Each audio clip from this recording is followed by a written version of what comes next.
नमस्कार, NB news देख रहे हैं आप और मैं हूं आपके साथ हितेंद्र।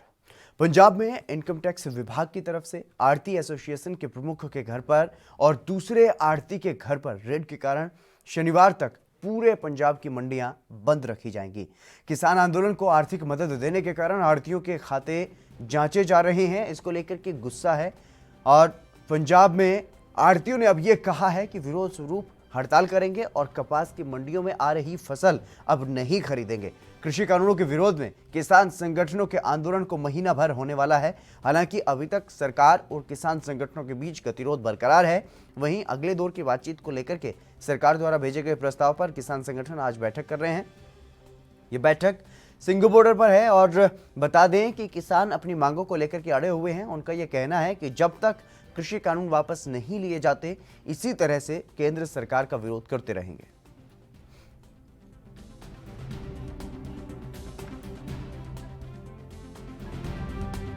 तो लगातार किसानों का आंदोलन जारी है और जिस तरीके से अब ये जांच करवाई गई है, खातों की जांच करवाई जा रही है आढ़तियों के, उसको लेकर के बड़ा आरोप जो है वो केंद्र सरकार पर लगाया गया है कि जो किसान आंदोलन का समर्थन कर रहे हैं, इसलिए उन पर इस तरीके की कार्रवाई जो है वो करवाई जा रही है। और इसके अलावा अगर बात करें किसान आंदोलन की, तो आज एक अहम बैठक भी किसान नेताओं की होनी है, जिसमें यह फैसला लिया जाना है कि सरकार से बातचीत होगी या नहीं।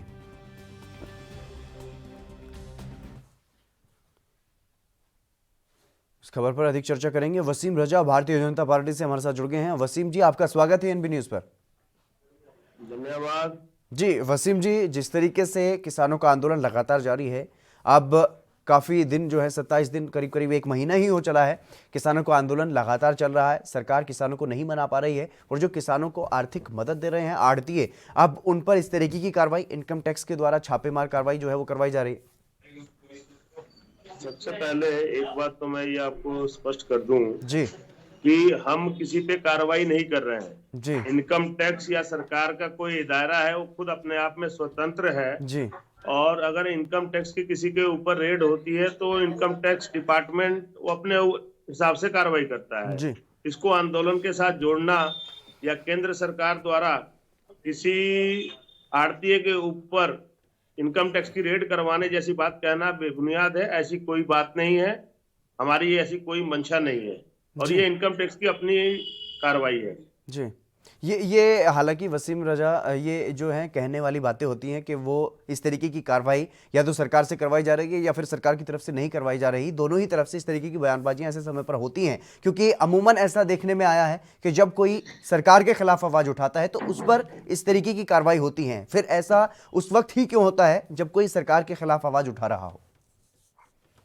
अरे ऐसा नहीं कह सकते कि सरकार के ऊपर आवाज उठाने वाले सिर्फ क्या जिन लोगों के ऊपर रेड हुई क्या वही आवाज उठा रहे हैं क्या? आढ़तिये तो है, आढ़तियों का तो कोई इसमें ऐसा कुछ नहीं है। जी पूरे देश आप कहते हैं कि पंजाब के कई किसान संगठन जो है, किसान नेता जो है धरने में बैठे हैं। जी सरकार उनको मनाने का प्रयास भी कर रही है। जी किसानों की जो समस्याएं थी उसका सरकार ने समाधान भी किया। जी जो किसानों की मांग थी उसको पूरा भी किया हमने। जी तभी ये तभी तो तभी अलग ये आंदोलन प्रक्रिया जारी यहाँ है से अब तो है तक। नहीं। ये भी हो सकता था जी कि अगर ये बात होती, अगर सरकार ने रेड करवाना होता तो ये पहले तो हफ्ते में करवा देती। ऐसा तो कुछ भी नहीं था। ये आज से तो ये 29 दिन आंदोलन के हो गए हैं। 27 दिन तो हो ये गए। इनकम टैक्स की जी अपनी प्रक्रिया है। इनकम टैक्स क्या कर रहा है, सरकार के सारे इदारे काम कर रहे हैं, तो ये उनकी इंटरनल प्रक्रिया है। जी वसीम जी, इसको लेकिन आंदोलन के साथ ना जोड़ा जाए, मैं जी ये बात कहूंगा। बिल्कुल वसीम जी, जिस तरीके से आपने कहा कि किसानों की सभी बातें मान ली गई हैं, लेकिन क्या उसके बाद भी किसान अपनी मांगों को लेकर के फिर वहां पर ठंड में क्यों बैठे हुए हैं? आप बताइए ना, किसानों की मांग क्या है? जो किसानों की मांग थी तो हम मान चुके हैं। किसानों की मांग में तो बता देता हूं आपको, किसान भाई जो है, एमएसपी जो अब तक जारी है। हमारे किसान भाई जो है वो जी ठंड में क्यों बैठे हैं? हम तो हाथ जोड़ के विनम्रता के साथ निवेदन कर रहे हैं, किसान भाई अपने घर जाएं। वसीम जी उसके बाद भी सरकार कह रही है कि अगर कोई और भी आपके इश्यूज है तो हम बैठने को तैयार हैं। बिल्कुल आपकी पहले की जितनी मांगे थी उन सबको मान ली गई। जिस प्रस्ताव प्रावधान में बदलाव की मांग की किसानों ने, मांग थी किसानों की मांग थी ना, उन प्रावधानों में बदलाव की, उस पर तो सरकार सहमत है। आप खुद बताइए कि क्या सरकार ने किसानों की मांग पे प्रावधानों में बदलाव करने के लिए एग्री नहीं हुई? सरकार वसीम जी, बिल्कुल एग्री वसीम है। जी, जो बातचीत उसके होती है, उसके बाद वसीम जी, उसके वसीम बाद जी, भी जो बातचीत होती है ये बंद ना कमरे में, उठे उसको तो लेकर के अब सवाल ये उठ रहे हैं कि बातचीत करने का सिर्फ और सिर्फ दिखावा कर रही है सरकार। क्योंकि अगर सरकार बात मानती है, सरकार पहली बात तो ये कि किसानों के एजेंडे जो हैं, किसानों की जो मांगे हैं, उनको लेकर के चर्चा नहीं करती। सरकार सिर्फ चर्चा करती है इस बात पर कि ये कानून सही है, इनमें जो होना है वो हम कर देंगे, इसके अलावा कोई और बात नहीं सुनेंगे। इसके अलावा जो देखिए जो जी जी जो एमएसपी की जो बात देखिए कही जा रही है, हाँ एमएसपी बोलिए पर जो आश्वासन की बात कही जा रही है, उस पर भी ये कहा जा रहा है कि एमएसपी तो अभी भी जारी है, वही जारी रखने की बात कर रही है सरकार। एमएसपी जारी वो होनी चाहिए जो स्वामीनाथन की रिपोर्ट में जो कहा गया है, एमएसपी पर गारंटी बननी चाहिए, एमएसपी पर जितने जो दाम निर्धारित किए जाए वो किसानों के खाते में जाने चाहिए। देखिए ये जो कानून लेके आए हैं हम कहीं ना कहीं स्वामीनाथन रिपोर्ट के आधार पे इस कानून को लेके आया गया है। इसमें जी बहुत सारे बिंदु जो हैं स्वामीनाथन रिपोर्ट के आधार पे बनाई गई है। ये स्वामीनाथन रिपोर्ट को इससे पहले की सरकारों ने उठा के ठंडे बस्ते में फेंक दिया था। जो आज विरोध कर रहे हैं उन लोगों की सरकार थी तो उन्होंने स्वामीनाथन रिपोर्ट को क्यों नहीं लागू किया। आज भारतीय जनता पार्टी की सरकार बनी, देश के यशस्वी प्रधानमंत्री नरेंद्र मोदी जी किसानों के लिए चिंता करते हुए स्वामीनाथन बिल्कुल, रिपोर्ट के रामपाल जाट भी बिंदुओं मेरे को साथ जुड़ गए हैं, लेके इस किसान कानून नेता को हैं। लेके रामपाल आए। जी, और आपका स्वागत है एक एनबी न्यूज बात पर। जी बिल्कुल बिल्कुल, वसीम जी मैं एक सुनूंगा बात और आपकी मैं बात। कहूंगा वसीम जी जी एक बात मैं और कहूंगा जी कि कह रहे हैं कि बंद कमरे में किसानों की बात नहीं हुई। जी बंद कमरे में किसानों को समझाया जा रहा है, तो समझाने से ये थोड़ी प्रस्ताव में परिवर्तन किया जा रहा है। जो जी प्रावधान थे उसमें बदलाव करने की बात कहां से आई। किसानों जी की मांग को लेकर बदलाव करने को जी तैयार है जी ना। जी हम समझा कहां रहे हैं। जी जो हम तो किसानों की मांग को मान रहे हैं। बिल्कुल बिल्कुल, जो रामपाल जी से प्रावधानों में पूछ लेते हैं बदलाव की किसानों की बात कही कितनी उनको तो हम बातों को बदल माना रहे जा हैं। रहा है। रामपाल जी, ये वसीम रजा भारतीय जनता पार्टी से हमारे साथ जुड़े हुए हैं। जो सवाल आपकी तरफ से उठाया गया कि पंजाब में जो आरती एसोसिएशन की जो उन पर छापेमारी हो रही है इनकम टैक्स की, उस पर इन्होंने साफ कहा है कि ये इनकम टैक्स डिपार्टमेंट का काम है, इसमें सरकार की तरफ से या बीजेपी की तरफ से कोई हस्तक्षेप नहीं है। और साथ ही साथ जो बातें होती हैं, जो किसानों की तरफ से कहा जा रहा है कि किसानों के एजेंडे पर बात नहीं हो रही बल्कि सरकार कानूनों को थोपना चाहती है, उस पर भी ये साफ कह रहे हैं कि किसानों से जो बात हुई है, किसानों की जो मांग है, उन्हीं को माना गया। स्वामी जी, जी एक तो अभी जो सत्तारूढ़ दल है जी उनका स्वभाव केवल लोगों को समझाना रह गया। जी वो समझना नहीं चाहते। जी यदि वो समझने की कोशिश करे ना जी तो समाधान जल्दी निकले। जी लेकिन उनकी तो एडामेंट थी। वो कहते हैं हमारे अलावा विद्वान कौन, जी हमारे अलावा समझदार कौन, हमें तो हैं जो पूरे देश को चला रहे हैं। इसलिए इनका अहंकार भी है कि हमने अहंकार की पट्टी बांध दी आंखों पर जी और कानों में तेल डाल दिया। जी इसलिए ये केवल मुंह खुला रखते हैं कि इनकी सुनते रहो। दूसरा, अभी तो मैं सुन रहा था कि मैं डॉक्टर एम एस स्वामीनाथन जी है ना, उनकी रिपोर्ट को उन्होंने ठंडे बस्ते में डाल दिया। जी भाई जानकारी तो सही रखो। सही जानकारी के बिना कुछ भी बोलना ये सही नहीं है। बिल्कुल इस डॉक्टर एम एस की ये 4 रिपोर्ट थी 5 खंडों में। जी उनके आधार पर संसद ने किसान नीति इसको संशोधित कर दिया था। तो उसकी सारी बातें, कुछ बातों को छोड़ दो जिसमें एक प्रमुख बात थी जो नहीं मानी गई। उसमें डॉक्टर स्वामीनाथन का जो है उसमें ये लिखा था रिपोर्ट में, किसानों की आय सिविल कर्मचारियों से तुलना योग्य होनी चाहिए। इसके लिए उनको उनकी उपजों के लागत से कम 1.5 गुणे दाम दिए जाए। और लिखा जो खरीद की बात है उसकी गारंटी हो। तो बिना खरीद के समर्थन मूल्य घोषित करने की कोई सार्थकता नहीं है। उन्होंने ये भी लिखा है अपनी रिपोर्ट में कि खरीद की गारंटी हो और खरीद ये ग्राम सेवा सहकारी समिति स्तर पर, छोटे से छोटे स्तर पर हो। तो ये जो लिखी है ये स्वामीनाथन को बिना पढ़े जो ऐसे कमेंट्स देते हैं, मुझे लगता है एक बार हम सबको पढ़ते रहना चाहिए। मैं तो पढ़ता रहता हूँ, और भी कोई कहेगा फिर मैं पढ़ने को तैयार हूँ, लेकिन पढ़ते रहना फिर बोलना हितेंद्र स्वामी जी, वो तो होता है तथ्य के आधार पर। और जब तथ्य के आधार पर हम नहीं बोलते, केवल किसी को डिफेंड करने के लिए बोलते हैं, पार्टी को डिफेंड करने के लिए बोलते हैं, तो ध्यान में आया वो हम शुरू कर देते हैं। इसलिए, और तीसरी बात मैं कहना चाहूंगा कि भाई आप खरीद क्यों नहीं करते ये तो बताओ। जब आप एमएसपी घोषित करते हो तो जो घोषित करेगा वही तो खरीद की व्यवस्था करेगा। एजेंसी एक्स की जगह वाई को रख दो, वाई की जगह जेड को रख दो, किसी को रख दो। और ये जो बनाई गई थी FCI, भारतीय खाद्य निगम, इसका प्रयोजन ये था कि भाई ये खरीदेगी फसल और खरीद कर किसानों को उनकी उपजों को दाम देने का काम करेगी।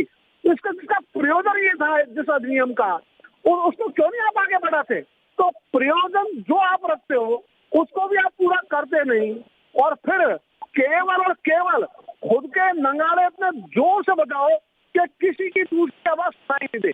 इस नीति पर ये चल रहे हैं, इसलिए नक्काल खाने में तूती की आवाज नहीं सुनी जाए, इस कहावत को लेकर ये लगातार बोलते रहते हैं। और एक वृत्ति और हो गई अभी 70 ऊर्दल में। पहले तो 70 ऊर्दल में आंतरिक लोकतंत्र था, अब तो वो भी समाप्त हो गया। और समाप्त होने तक तो एक व्यक्ति भी जो ऊपर वाले ने कह दी, नीचे सारे उसी की आवाज में बोलेंगे। अरे भाई, अपने बुद्धि का उपयोग तो करो। तो आपसे पूछा था क्या पहले बोलने वालों से कि कानून लाएं क्या? किसी से पूछा नहीं, अपने मंत्रिमंडल में डिस्कस हुआ नहीं, कहीं संसद में उसको डिस्कस कराया नहीं, तो बहस तो करा लेते और प्रवर समिति को सौंपते तो पूरे देश में चर्चा होती नहीं इसमें। तो आप चर्चा तो कराना चाहते ही नहीं, इसलिए आपको तो एक अहंकार हो गया कि हम जो करें। वसीम जी, सरकार सिर्फ अपने मन की बात सुनाना चाहती है, सुनना क्यों नहीं चाहती? देखिए, सरकार कौन कहता है सुनना नहीं चाहती? सरकार ने लगातार किसानों की बातें सुनी है, लगातार किसानों के साथ बैठक हुई है, और जो जो प्रावधानों पे किसानों को एतराज था, जिस प्रावधानों पे किसान बदलाव चाहते थे, उस सब पे सरकार सहमत हुई है। और उसके बाद किसान नेताओं की और किसान कौन सी भाइयों सहमति की मांग बात थी आप कर रहे हैं? कि जितनी बातें रामपाल जी ने गिनाई, उनमें से एक बात ये बता दीजिए कि ये बात झूठी है, साबित करिए। आप एक बात बताइए, किसानों की मांग थी कि MSP लिखित में दे, तो हम किस MSP लिखित में दे नहीं रहे हैं क्या? वही बात कर रहे हैं वो। आप APM जिस लिखित एमएसपी की बात कर रहे हैं, एक एक बात पर इसी तरीके से अब चर्चा करेंगे। एमएसपी पर आप लिखित की बात कर रहे हैं, रामपाल जी ने कहा कि लिखित में गारंटी दीजिए आप, एमएसपी ऐसे आप निर्धारित कर देंगे, आश्वासन दे देंगे कि एमएसपी चलती रहेगी, उसका कोई फायदा नहीं, उससे जो किसान को परेशानी अब है वो आगे भी चलेगी।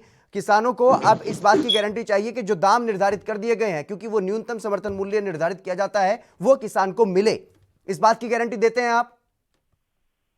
देखिए, हम तो MSP की हर वक्त MSP की बात हम कर ही रहे हैं। MSP से कम में खरीद करने को कौन कह रहा है? सरकार खरीद वसीम जी खरीद कितने दामों पर होती है? कितने किसानों को एमएसपी मिल रहा है अभी? मेरी पहले बात सुन लीजिए। सरकार ने MSP का तो कोई जिक्र ही नहीं, MSP बनी रहेगी, MSP वैसे ही रहेगी। MSP पे खरीद करने को सरकार तैयार है। हम तो ये किसानों को खुली मंडी दे रहे हैं कि अगर MSP से अधिक मूल्य किसान की फसल को कहीं बाहर की मंडी में और वसीम जी, यहाँ पर सिर्फ MSP पर चर्चा हो रही है, पूरे कानूनों पर चर्चा नहीं कर रहे अभी वसीम जी माफ कीजिएगा, सुनिए माफ कीजिएगा, लेकिन हम सिर्फ अभी पूरे कानूनों पर चर्चा नहीं कर रहे। जिस तरीके से आप अब तक ये कह रहे थे कि सरकार ने सभी बातें मान ली, सभी मांगे मान ली, सिर्फ MSP की बात कर रहा हूं मैं। MSP पर भी आप गोलमोल जवाब देते हुए नजर आ रहे हैं कि MSP ऐसे ही जारी रहेगी। रामपाल जी साफ तौर पर यह कह रहे हैं कि जो स्वामीनाथन रिपोर्ट की बात आप करते हैं उसमें यह कहा गया कि गारंटी दी जाए, किसानों को वो दाम मिले, जो न्यूनतम समर्थन मूल्य जो घोषित किए जाते हैं वो मिले, वो नहीं मिल रहे किसानों को। इसी बात की तो गारंटी किसान चाहते हैं, और इस बात पर भी आप गोलमोल जवाब दे रहे हैं कि गारंटी नहीं देंगे जी, MSP जारी रहेगी और किसानों को पूरा दाम नहीं मिलेगा। कौन कह रहा है किसानों को पूरा दाम नहीं मिलेगा? हम MSP पे खरीदते, कितने किसानों को पूरा दाम मिल रहा है? खरीदने को तैयार है। अब तक 6 साल से सरकार MSP घोषित करती है, क्या सरकार पूरे दाम दे पा रही है किसानों को? एक बात और आपको बता दूं कि ये पहली ऐसी सरकार है जिसने पिछले 6 वर्षों में लगातार MSP में बढ़ोतरी भी की है। लेकिन किसान को मिला क्या? किसान को मिला क्या? देखिए, किसान की चिंता ही हम कर रहे हैं, किसान को सशक्त करने ये बातें महज बातें हैं वसीम जी, बातें महज बातें हैं। देखिए, माफ कीजिएगा, लगातार मैं निष्पक्ष होने की कोशिश करता रहता हूं, सरकार की बात भी पूरी सुनी जाए, किसान की बात भी पूरी सुनी जाए। बातचीत में क्या हो रहा है अब तक यहां पर साफ हो जा रहा है कि बातचीत में सिर्फ यही हो रहा है कि मन की बात सिर्फ सुनाने की कोशिश हो रही है, बातें कागज दिखाने की कोशिश हो रही है, किसान को पूरा दाम मिले उस बात की कोई कोशिश नहीं। देखिए, हम मन की बात सुना नहीं रहे हैं। आपको एक बात मैं बताऊं जी, कि ये बार बार कही जा रही है कि मन की बात अपनी कर रहे हैं, अपने मन की बात कर रही है, तो क्या ये प्रावधानों में बदलाव मन की बात से हो रही है क्या? आपके चैनल के माध्यम से आप कौन से प्रावधान की बदलाव की बात कर रहे हैं? वही तो पूछ रहे हैं, वही पूछ रहा हूँ वसीम जी। वसीम जी, पिछले 10 मिनट से वही पूछ रहा हूँ। हमारी जमीन जो है वसीम जी, सिर्फ 10 मिनट से MSP पर बात कर रहा हूँ, पूरे कानूनों पर भी बात कर लेंगे अगर आप MSP पर गारंटी दे दें। जी जी जी जी हेलो। हाँ जी, अब आवाज आ रही है आपके पास मेरी? बिल्कुल आवाज आ रही है। जी, मैं बिल्कुल यही कह रहा हूं आवाज आ कि रही है। सिर्फ एमएसपी पर बात कर रहा हूं मैं, बाकी कानून के जो पहलू हैं, जो भी बातें हैं, उन पर चर्चा कर ही नहीं रहा हूं। रामपाल जी भी मेरे साथ जुड़े हुए हैं, किसान नेता, उन्होंने जो बात कही है सिर्फ उसका जवाब दे दीजिए तो हम कि एमएसपी कहाँ किसान खत्म के कर लिए रहे जो हैं? एमएसपी हम भी तो घोषित वही बात करते कर रहे हैं ना। हैं वो किसान को तो दे एमएसपी दीजिए पे ही बस। बात कर रहा हूँ। जी देखिए, मैं भी तो एमएसपी पे ही बात कर रहा हूँ ना। इस कानून से एमएसपी कहाँ खत्म होता है, बताइए तो सही। रामपाल एमएसपी जी, खत्म कहाँ होता है? रामपाल जी, एमएसपी खत्म कहाँ होता है? जी एमएसपी जी, तो हम क्या दे रहे क्या हैं। इसी तरीके से बात होती है मंत्रियों के साथ भी? स्वामी जी जी, अभी भी जी तो वही बात जी लोगों को हम पैदा करने के लिए कर रहे हैं कि हम एमएसपी पे बात कर रहे हैं। बिल्कुल। और भाई एमएसपी की खरीद की गारंटी पे बात कर रहे हैं। और अभी धान उत्तर प्रदेश, बिहार, वहाँ बेचना पड़ा 900 क्विंटल और उसका कीमत 1868 रुपए 1 क्विंटल की। असम और आपके पूर्वांचल में किसानों को धान बेचना पड़ रहा है 600 से 800 और 1868 उसकी कीमत एमएसपी है। तो जिसकी एमएसपी 1868 आपने डिक्लेयर की है केंद्र सरकार ने, तो भाई किसानों का ही न्यूनतम मूल्य ये तो दो, ये भी नहीं दे रहे। राजस्थान में जब बाजरे का आपने न्यूनतम समर्थन मूल्य बढ़ाया तो खूब तारीफ। रामपाल जॉर्ज जी, बिल्कुल बिल्कुल, मेरे पास वक्त की थोड़ी कमी है इसलिए आपको रोकना चाहूंगा। वसीम रजा जी, आपका भी बहुत बहुत शुक्रिया। रामपाल जी, आपका भी बहुत बहुत शुक्रिया चर्चा में जुड़ने के लिए। लेकिन जिस तरीके से सरकार की तरफ से बातचीत की जाती है उससे यहां पर यह साफ हो जाता है कि बातचीत का सिर्फ और सिर्फ दिखावा किया जा रहा है। अगर बातचीत सही तरीके से हो, किसानों की बातों को सुना जाए तो शायद समाधान निकल सकता है। फिलहाल रुकेंगे एक छोटे से ब्रेक के लिए, जल्द हाजिर होंगे।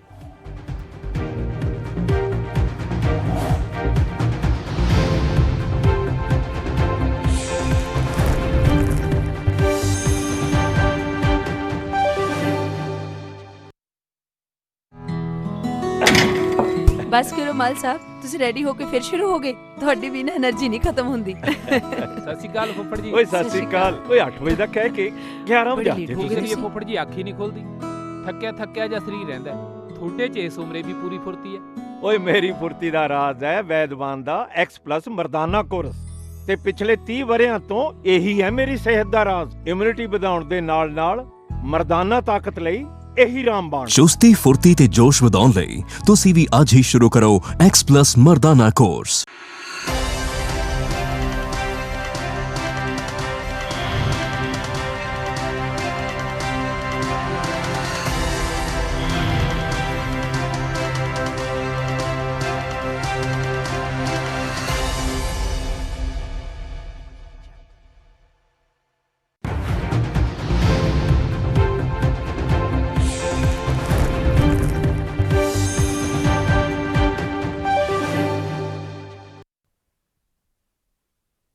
ब्रेक के बाद एक बार फिर से आप सभी का स्वागत है। खबरों में आगे बढ़ेंगे। डीडीसी चुनाव परिणाम की घोषणा के पहले ही सोमवार को पीडीपी प्रमुख और पूर्व मुख्यमंत्री महबूबा मुफ्ती के 2 करीबी रिश्तेदारों और एक पूर्व मंत्री समेत 20 से अधिक लोगों को पुलिस ने हिरासत में लिया। महबूबा ने ट्वीट कर इस कार्रवाई को गैरकानूनी बताया। सोमवार को पूर्व मुख्यमंत्री और पीडीपी प्रमुख महबूबा मुफ्ती के मामा सरताज मदनी और करीबी रिश्तेदार और पूर्व राजनीतिक सलाहकार फरीजदा मंसूर, पूर्व मंत्री नईम अख्तर को प्रशासन ने हिरासत में लिया है। जिसके बाद पीडीपी नेताओं को हिरासत में लेने पर महबूबा ने कई ट्वीट कर यह कहा है कि अब यहां पर कानून का कोई राज नहीं रह गया है, गुंडा राज से आगे की स्थिति है। मदनी और फरीजदा को डीडीसी चुनाव परिणाम की पूर्व संध्या पर जानबूझकर हिरासत में लिया गया है। हिरासत में लिए जाने का कोई भी वरिष्ठ पुलिस अधिकारी सही जवाब नहीं दे पा रहा है। केवल इतना कहा जा रहा है कि ऊपर से आदेश है।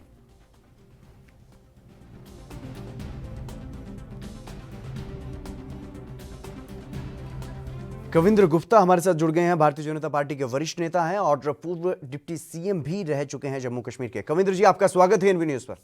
धन्यवाद जी कविंद्र जी, जिस तरीके की यह कार्रवाई चुनाव परिणाम से पहले की जा रही है उस पर अब सवाल उठ रहे हैं कि चुनाव में हेराफेरी की जा सकती है चुनाव परिणाम में, इसलिए इस तरीके की कार्रवाई की जा रही है। ये जो कार्रवाई की गई वो गैर कानूनी है।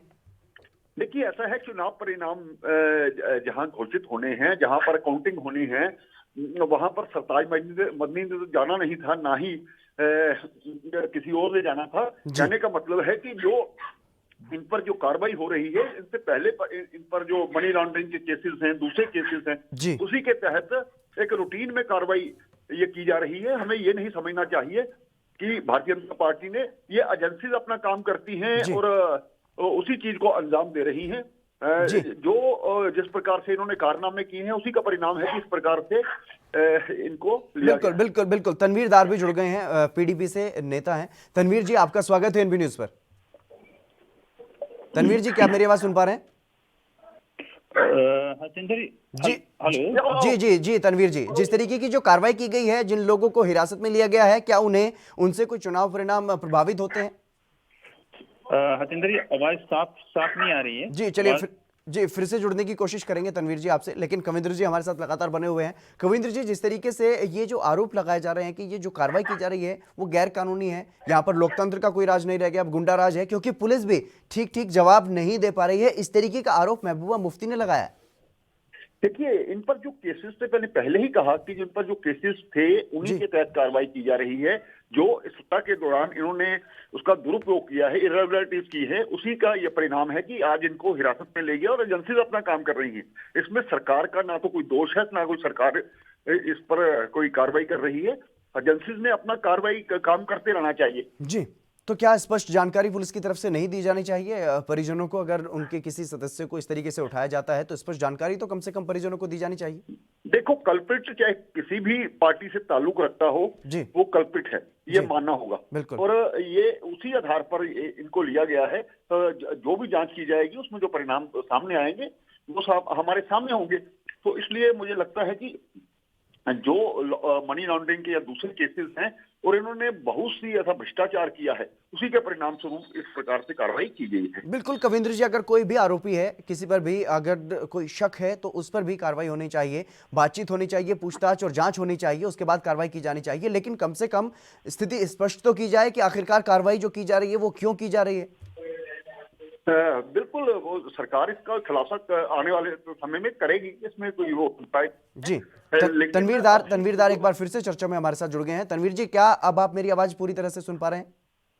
जी हतेंद्र जी। जी तनवीर जी, जिस तरीके से जो कार्रवाई की गई है उस पर कविंद्र जी हमारे साथ जुड़े हुए हैं, पूर्व डिप्टी सीएम। कविंद्र जी ने साफ तौर पर यह कहा कि सरकार की तरफ से कोई हस्तक्षेप नहीं है। जिस तरीके से जो मनी लॉन्ड्रिंग की गई, जो भ्रष्टाचार किया गया अपने जो कार्यकाल था उस वक्त, उसी को लेकर के अब ये कार्रवाई एजेंसीज कर रही हैं और एजेंसी इंडिपेंडेंट तरीके से कार्रवाई कर रहे हैं।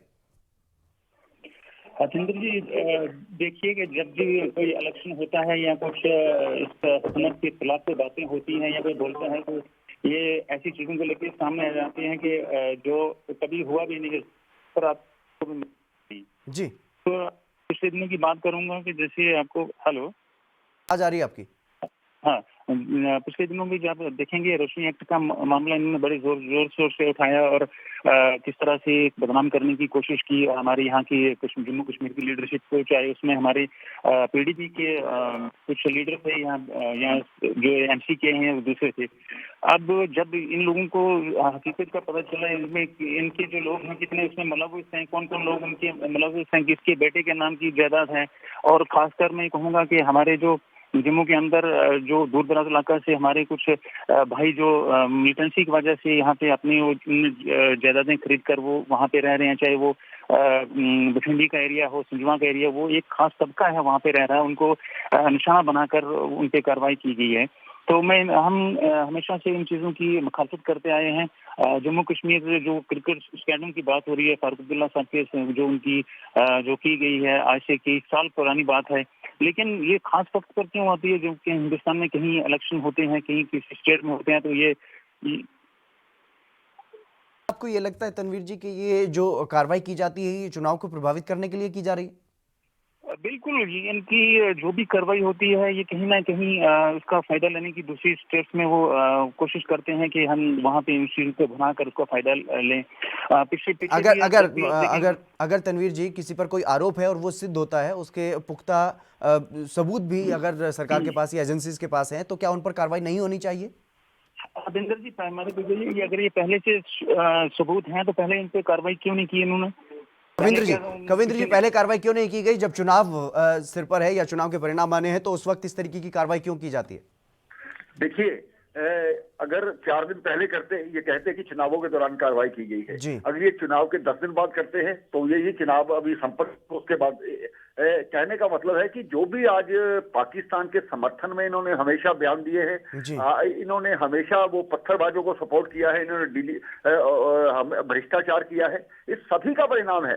तो ये कोई भी समय होता तो ये कोई ना कोई बात तो बना ही सकते थे। मुझे लगता है कि इस सारे संदर्भ में एजेंसीज का ये काम है, एजेंसीज रूटीन में कार्रवाई करती हैं। मुझे लगता है कविंद्र जी, फिलहाल जो बातचीत हो रही है उसमें ना ही तो कोई पाकिस्तान का जिक्र है, ना ही पत्थरबाजी के समर्थन का जिक्र है। यहाँ पर सिर्फ जिक्र है इस बात का कि जो जी जी जी तनवीर जी, मैं इनकी बात पे कहना चाहूंगा, जो ये जो है हमारे कविंदर जी, मुझे समझ नहीं आती हर बार कोई मुद्दा क्या हो, ये पत्थरबाजी को लेके आ गए, ये पार्टियों की बात कर रहे हैं कि ये पाकिस्तान की बात करते हैं। कौन करता है पाकिस्तान की बात, किसने की है? ये हमारे कितने लोगों, हमारे कई 100 लोगों ने यहाँ पे जम्मू कश्मीर के अंदर अपने जान दी हैं, हिंदुस्तान का परचम बुलंद किया है हिंदू कश्मीर के अंदर इतना हालात खराब होने के बावजूद। ये लोग ही अपनी जो कविंद्र जी, जिस तरीके से तनवीर जी बात कर रहे हैं कि हमने कुर्बानियां दी हैं हिंदुस्तान के लिए, इससे तो इनसे बड़ा कोई देशभक्त नहीं है।